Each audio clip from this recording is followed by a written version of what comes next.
Marcus had barely settled into his office chair when his phone buzzed with a message. The morning had been hectic. Back-to-back meetings, the pressure of deadlines, and the dull hum of office chatter that already grated on his nerves. He reached for his phone expecting a work notification, maybe a reminder or email.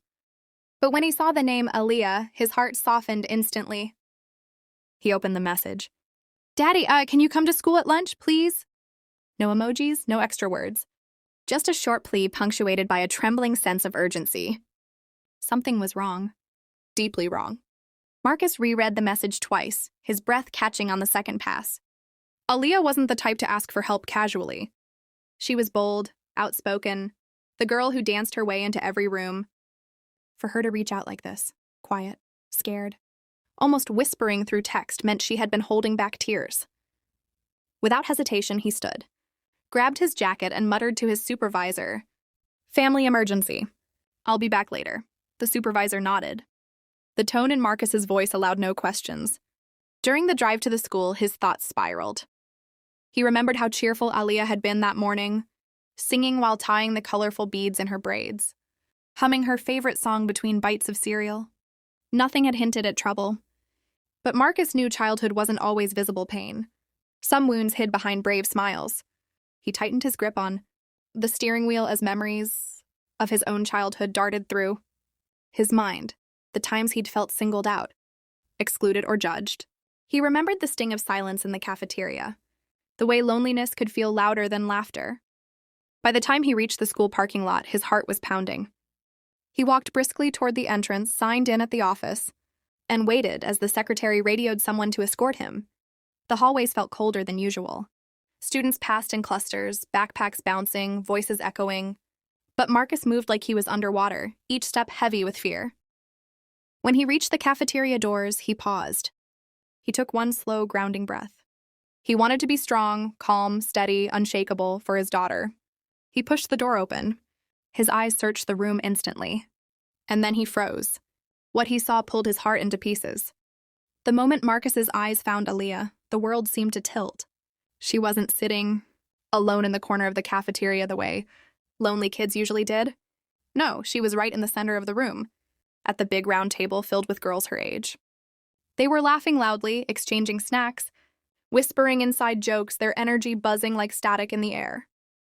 Yet despite being among them, Aaliyah had never looked more alone. Her tray sat untouched, pizza growing cold, juice unopened, her favorite chocolate chip cookie still wrapped. She kept her hands locked in her lap, shoulders small and pulled inward as though she were trying to disappear. Every laugh from the girls beside her made her shrink a little more. Marcus felt something break inside him. He walked toward her, forcing calm into each step. His presence made a few girls glance up, but most continued their chatter. When he reached the table, Aaliyah finally looked up. Her eyes were glassy, holding back tears that she didn't want to let fall in front of anyone. When she saw him, her breath hitched. "Daddy?" she whispered, as if she couldn't believe he'd actually come. He knelt beside her chair, lowering himself until he was at her eye level. "I'm here, baby. What's going on?" His voice was steady, gentle, carefully fighting the storm rising in his chest. Aaliyah hesitated, glancing nervously at the girls next to her. They had fallen quiet now. Some were watching him with curiosity. Others looked uncomfortable, shifting in their seats. She swallowed hard. They said I couldn't sit with them," she murmured. "They said I'm too dark. And my lunch smells weird. And my hair looks messy." Each word felt like a blade. Marcus closed his eyes for a moment, steadying the ache that ran through him. He reached out and brushed a tear from her cheek. "Look at me," he whispered. She did. "There is nothing wrong with your skin. Nothing wrong with your food. Nothing wrong with your hair. You hear me? Nothing." Her chin trembled. Marcus pulled out a chair and sat beside her. "Mind if I join you for lunch?" She shook her head, relief softening her shoulders. He unpacked the quick meal he'd grabbed, placing it between them as if they were at their own little table, separate from the noise around them. Then, lifting his eyes, Marcus looked at the girls, not with anger, but with a father's calm fire. And the whole table fell silent. Marcus kept his voice low, steady and impossibly calm as he looked at the group of girls who had turned his daughter's lunchtime into something painful. He didn't want to embarrass anyone, But he also wasn't going to let silence teach the wrong lesson. With his hands folded on the table, he spoke clearly enough that every girl could hear, yet softly enough that the moment felt personal rather than public. "Ladies," he began, "I want to say something, and I hope you'll really listen." The girls shifted. A few stared at their laps. Others glanced at Aliyah with guilt flickering in their eyes. The ringleader, the girl sitting directly across from Aliyah, folded her arms and tried to hold on to her confidence. But even she seemed unsure now. Marcus continued, "My daughter is one of the brightest, kindest people I know. Every day she tries to bring joy wherever she goes. And when you tell someone they can't sit with you because of their skin, or their hair, or the food they bring from home, you're not joking. You're hurting them in a way you might not understand yet." His tone wasn't angry. It was disappointed, deeply, sincerely disappointed, and that somehow carried more weight than shouting ever could. The cafeteria around them seemed to soften, the laughter dulling as other students glanced over. A teacher paused from across the room but didn't interrupt. Marcus went on, "You may not realize how powerful your words are, but once you say them, you can't take them back. And the way you make someone feel stays with them, sometimes for a very long time." One of the quieter girls swallowed hard. "We didn't mean it," she whispered. Marcus nodded gently. "Maybe not. But here's what matters. You get to choose the kind of people you want to be. You can be the type who lifts others up, or the type who pushes them down.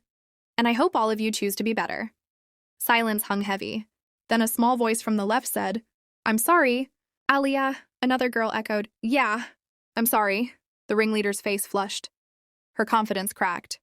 She looked at Aliyah, then at Marcus, and her voice finally softened. "We shouldn't have said those things. I'm sorry." Aliyah blinked, surprised. Marcus placed a hand on her back, giving her strength without saying a word. He hadn't come to cause fear, he had come to cause growth. And in that quiet cafeteria moment, something truly began to change. When lunch ended and the bell rang, Marcus and Aliyah stepped outside into the quiet courtyard, the winter sun casting a soft glow over the school grounds as if trying to warm the heaviness that still clung to the air. Aliyah walked slowly, her small hand wrapped tightly around her father's fingers, holding on as though she feared he might disappear if she let go. She leaned into him, resting her head against his arm, and for a few seconds neither of them spoke. They simply breathed together, letting the moment settle. Finally, she looked up, her voice barely above a whisper. "Daddy, thank you for coming." Marcus stopped walking and knelt, so he could face her directly, brushing a stray braid from her cheek. "You never have to face anything like that alone," he said gently. "Not while I'm here. Not ever." Aliyah's eyes shimmered with the beginnings of tears, but this time they weren't from hurt. They were from relief, from the warmth of being protected. "Do you think they meant it?" she asked softly. "When they said sorry?" Marcus exhaled slowly. "I think today they learned something important," he replied. "People don't always understand the hurt they cause until someone helps them see it. And today I think they saw it." She nodded, absorbing every word, her confidence slowly stitching itself back together. As they walked toward the school doors, a teacher approached them, offering a grateful smile. "Mr. Johnson, thank you," she said. "Your calmness, your kindness. You handled that better than many adults would." Marcus simply nodded, offering a polite smile. "Kids learn from how we show up," he said. "If we want to raise better people, we have to show them how to be better." Aliyah squeezed his hand again before letting go. "See you after school, Daddy," she said, her voice steadier now, carrying the strength he hoped she would always hold on to. As she disappeared into the building, Marcus stood for a moment, letting the sunlight warm him as he processed everything his daughter had endured. The world wouldn't always be gentle, he knew that. There would be more challenges, more moments where cruelty tried to dim her light. But today she had seen something powerful. Her father showing up, standing up, and speaking with love instead of anger. As he walked back to his car, he whispered to himself, "She's strong, and she'll be okay, because she knows her worth, and she knows I'm right here." And that truth filled him with a quiet, overwhelming pride.